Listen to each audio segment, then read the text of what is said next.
Топикке бирге даярданабыз. 여러분 안녕, барыңарга салам. Атым Мерим. Азыркы учурда Кореяда жашап келе жатамын. Негизи бул жакта өзүм университетти аяктап, азыркы учурда корей тилинен онлайн сабактарды беремин. 0дон баштап топик 6-уровеньге чейин даярдаймын. Келгенемден эмесе мен силерге топик жөнүндө маалымат айтып берейин. Топик бул Test of Proficiency in Korean деген сөздүн кыскартылып топик деп аталганы.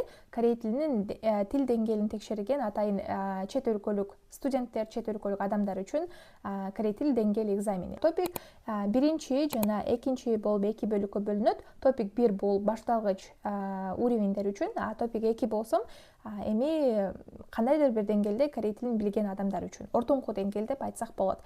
Топик 1 болсо дытки жана илки бөлүгүдөн турат. Дытки бул аудирование, илки болсо силер окуп туруп аны белгилей турган чтение бөлүгү. Силерде максимальный балл 200 балл, дыткиге 100 балл, илкиге 100 балл берилет дагы, максимальный балл 200 балл. Биринчи уровеньди алуу үчүн силер ошол 200 баллдын 80 баллдан 139 баллга чейин ала турган болсоңор, анда силерде биринчи уровень болот дагы. 140 баллдан 200 баллга чейин ала турган болсоңор, анда силерде экинчи уровень болот. Топик 2 бул отдельно өзүнчө, бул башка тапшырасыңар. Топик 2 болсо силерде 3 части бар. Дытки, сыги, илки. Эми сыги бөлүгү дагы кошулган бул жактачы. Сыги деген бул бизде жазуу бөлүгү. Бул жакта силерге максимальный балл 300 балл берилет. Дыткиге, илкиге, сыгиге баарына 100 баллдан. Эми бул жакта силер 3-чү уровеньден 6-чы уровеньге чейин ала аласыңар.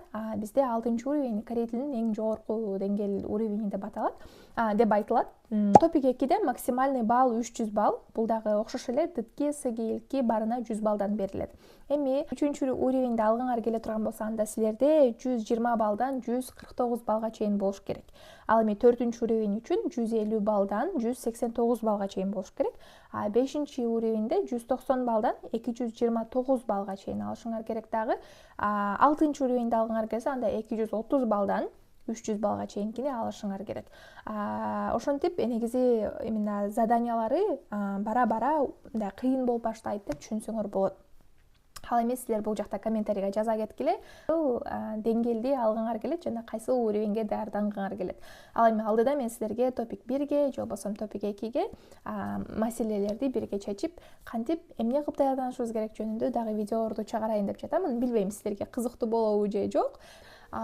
Эгерде силерге пайдалуу боло турган болсо, анда балким силер менен бирге даярданып дагы баштайбыз видеодо. Кандай ойлойсуңар?